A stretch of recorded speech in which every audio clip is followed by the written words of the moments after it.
as a republic, $10 trillion, 2 years, $10 trillion. Crazy. I mean, literally crazy, off the charts, cult of Kelton.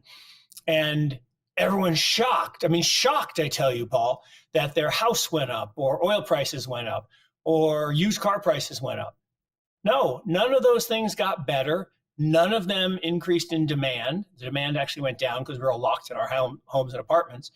It was the money got worse. And so now the money supply is contracting. And shockingly, it's the first time it's contracted in over 100 years. US money supply has grown at 7.5% on average every year for about 110 years. We finally just contracted it. And shockingly, prices are, quote unquote, rising less fast. They're actually not falling, right? Yeah. They're rising less fast. I love how the president says something like, we've eliminated inflation. No, we got back to a level that's only 50% higher than the stated rate at 3% instead of 2%. But it's all dumb, right? That's a technical term, dumb. It's a stealth wealth tax. It's been going on since 1913. The goal is to steal from the poor and give to the rich. That's not good for you. For sure. Never been. No, not at all. I think, Clemente hits it right on the head. Bitcoin doubling in 2 months, no pullbacks. Corrections are not necessarily surprising under the kind of the situation right now, but it's volatility, more of a feature, not a bug. I would agree with that, and I think a lot of people also looked at the leverage was already starting to move into the market. And also remember, we got a lot of liquidity starting to move in the market as well. And you and I have talked about this before. The amount of money on the sidelines right now, if you look at that in comparison to, say, pre-last cycle, I mean, what is your opinion of how that impact is really going to move in, especially in 2024 and 25, around whether it's digital assets, Bitcoin, and many others? Where do you think those assets are going to find their way? Well, I mean, look, we're talking about opening up about 30 trillion, okay, round numbers, 30 trillion with a T. And, trillion is just a number that just it rolls off the tongue, but no one really understands it. And I would say, big it is. To really understand it, you and I would have to sit here on air for 31,710 years on friction. So governments have a monopoly on violence. Banks have a monopoly on friction. And that's the first time I ever said that. I like that. And that monopoly is about to vanish. Yeah. And that terrifies them. And I think once we get the sense that, well, wait a minute, I don't have to live in a permissioned world. I tell a story all the time that, the first time I tried to transfer money from my Bank of America account to Coinbase to buy some assets. And we were early investors in Coinbase. And so I still use them. People say, not your keys, not your coins. I'm like, yeah, I know. But I use Coinbase because I like the business. And so long story short, Bank of America said, yep, 14 days. Like, what do you mean 14 days? I said, well, didn't you read the fine print? Didn't you read? Of course I didn't read the fine print, you morons. Now, I don't bank at Bank of America anymore because that's BS. Now, I know the current bank I'm with could do the same thing, but they haven't yet. Yeah. And in that world, ultimately, billions of people will use digital assets. And I say this all the time, and I'll use the prop. So my granddaughter is 1 year old. She's a Zoomer, a Gen A, AT&T and Verizon. When I say sponsored, meaning lobbying, meaning bribed, just pure bribery. So this bill that she's sponsoring is paid for by the banks, just like all of her money comes from the banks, right? She's bought and paid for. Here's the crazy thing. In America, it cost $100 million to become a senator.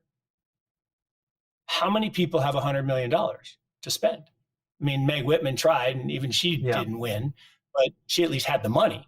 Most people don't have that money. I would say of all the people in the Senate, none of them spent their own $100 million. So where'd they get it?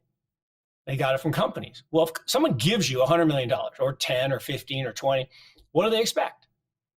They expect something. And so this bill tried to make what you and I are doing right now, voice over internet protocol, for free, right? You and I are communicating over the internet for free. They tried to make it illegal. Literally, it tried to make it illegal. I And remember it didn't this. pass. And Al Gore, I guess, cast the vote that made it didn't pass. And the same thing's going to happen here. Now, the only thing that makes me smile, but the Bitcoin blockchain is both big B, the token, the asset, and little b, the network. The network, I think, is the most valuable network in the world. It's the most powerful computing system the world has ever seen. I think ultimately becomes the settlement layer for all things of great value. And the more valuable an asset, the more you want it on a really strong proof of work blockchain. But that asset, Bitcoin itself, big B Bitcoin, clearly a commodity. It is digital gold. Gold is a commodity. But gold is interesting. It's the only asset in the world that is both a commodity and money. Money is an asset that exists in the absence of a liability. Everything else is currency, which is backed by debt. Yep. Bitcoin is the digital form of gold. It is both a commodity, okay, big B that can be traded, and money exists in the absence of a liability. Now, all the other things like Ethereum, Solana, Avalanche are more toolkits on your identity, or it could be your driver's license or your marriage license or a piece of stock, or it could be ownership of a business in the form of a digital security that trades on a digital exchange. And ultimately, we had analog way back when. Everything was analog. You and I want to trade, we had to be physically proximate. I had to have a physical piece of paper. You had a physical piece of paper, a stock certificate, money, whatever, and we traded. You can modify and they can be pushed, but there are certain things that are black and white. There are lines. Yeah. I always say it's tax avoidance and tax evasion. Now, income tax probably shouldn't exist. They're supposed to be temporary after the Spanish-American War, but there are rules. And I would take every step up to the line to avoid paying more than I should.